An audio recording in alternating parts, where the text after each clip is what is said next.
Good morning बच्चों। तो एक बार फिर से हम अपने YouTube चैनल पर एक नए टॉपिक को लेकर आए हैं। आज हम सीखेंगे उन समीकरणों को हल करना जो अक्सर करके कठिन साबित हुए हैं। तो यहाँ पर हम लोग देख रहे हैं, दिया गया है प्रश्न, निम्न घातांकीय समीकरणों का हल ज्ञात करो, और दो समीकरण दिए गए। तो इन दोनों समीकरणों को हम क्या करेंगे कि बारी बारी से हल करना सीखेंगे। तो सबसे पहले तो हम पहले समीकरण को हल करते हैं। तो यहाँ लिख लेते हैं हम लोग हल, और दिया क्या गया है हमारा समीकरण 7 पे x माइनस 5 घात और इजकल टू दिया गया है 343। अब इसे कैसे हल करना है? तो सबसे पहले ऐसे समीकरणों को हल करने के लिए बराबर के इस पार जो बेस होता है, आधार है, बराबर के इस पार भी आधार को जो है कि सेम रखना है। तो हम यहाँ 7 पे देख रहे हैं x पे माइनस 5 घात, और इधर जो है कि 343। तो 343 को हम लोग इसका आधार 343 का 7 करेंगे। तो 343 को हम लोग लिख सकते हैं 7 गुणे 7 गुणे 7, 3 बार 7 सत्ते 49, 49 सत्ते होता है 343, 49 सत्ते हो जाएगा 343। तो 7 अर्थात इसको हम लोग लिख सकते हैं, 7 को 3 बार गुणा के रूप में लिखे तो 7 पे 3 घात। तो इसको हम यहाँ लिख दे रहे हैं 7 पे 3 घात। अब दोनों का आधार क्या है कि सेम है, तो लिखेंगे घातांकों की तुलना करने पर, घातांकों की तुलना करने पर जब आधार समान हो जाए तो तुरंत हम लोग क्या करेंगे कि घातांकों की तुलना करेंगे। तो 7 के बराबर है तो घातांक का हम लोग तुलना कर लेते हैं। तो x minus 5 is equal to 3। तो यहां से हम लोग जब अब समीकरण को हल करेंगे तो यह x हो जाएगा, और यह माइनस 5 इस साइड है तो उस साइड जाएगा तो प्लस 5 हो जाएगा। तो 3 अब प्लस हो जाएगा 5, तो x इज इक्वल टू हो जाएगा 8। ये जो है कि इसका आंसर हो गया। अब हम लोग दूसरे क्वेश्चन को भी बना लेते हैं। तो चलो इसको हम मिटाकर दूसरे क्वेश्चन को देखते हैं। तो इसको हम लोग मिटा दिए और दूसरे समीकरण को हल करते हैं।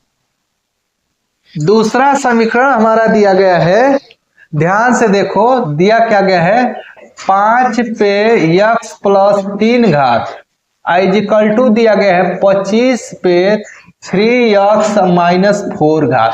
इधर जो है कि आधार 5 है और इधर आधार जो है कि 25 है। तो हम या तो इधर वाले आधार को 25 कर ले या इधर वाले आधार को 5 कर ले, दोनों को सेम करना है। तो हम 5 को 25 करेंगे तो काफी कठिनाई होगी, इसलिए हम 25 को 5 करेंगे। तो इधर लिखते हैं 5 पे x प्लस 3 घात, और इधर क्या है कि 25 है तो 25 को हम लोग जानते हैं कि लिख सकते हैं 5 गुणे 5, और 5 गुणे 5 बराबर होता है 5 पे स्क्वायर। तो हम इसको लिख लेते हैं 5 पे 2 घात, कोष्टक में इसको लिख लेते हैं 3x माइनस 4 घात को। अब क्या करेंगे कि 5x पे 3 घात, 5x प्लस 3 घात, और 5 पे जो है कि 2 का इसमें हम गुणा करेंगे तो 2 तिहाई 6x और 2 चौके माइनस 8। तो इस तरह से इधर हो जाएगा 5 पे x प्लस 3 घात और इधर हो जाएगा 5 पे 6x माइनस 8 घात।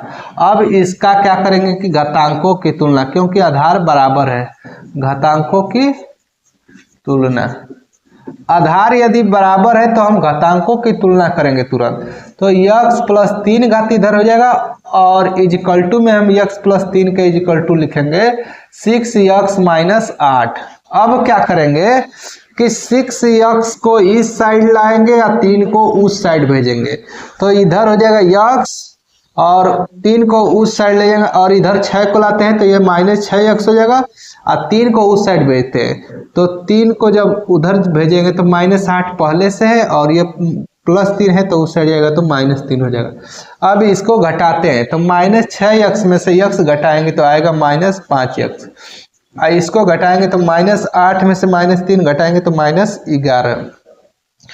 अब क्या करना है, माइनस से माइनस चिन्ह को काट देना है। तो 5x बराबर हो जाएगा 11। अब x का हमें मान ज्ञात करना है, तो x बराबर क्या हो जाएगा 11 इधर 5 गुणे में है तो इधर बटा में चल जाएगा, तो 11 बटा में 5। x बराबर आंसर हो जाएगा 11 बटा में 5।